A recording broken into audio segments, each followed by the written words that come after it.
kelong koson makang hon jadi damune non nang penbo jejia kron nang penli kacetong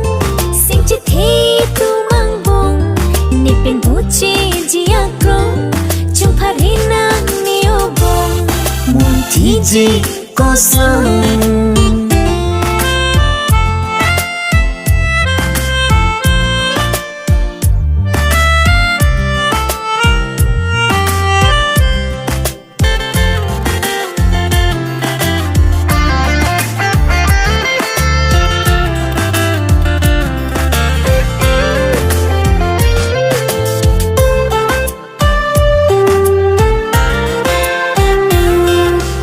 kaya loti kopi tong manjine sing ve kai ke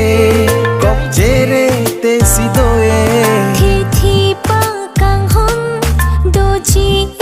tu mangbong chekak nang ne kai alo oh ne kaya loti kopi tong manjine sing ve kai ke jere te sidoe thi thi pa kang hon doji tu mangbong chekak nang ne kai alo mun thi ji koson kacetong kai alo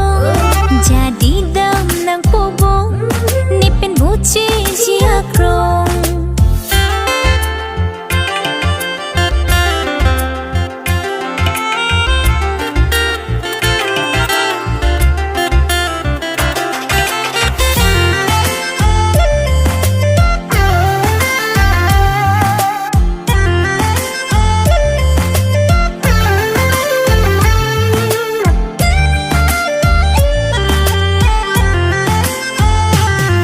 ranam do elong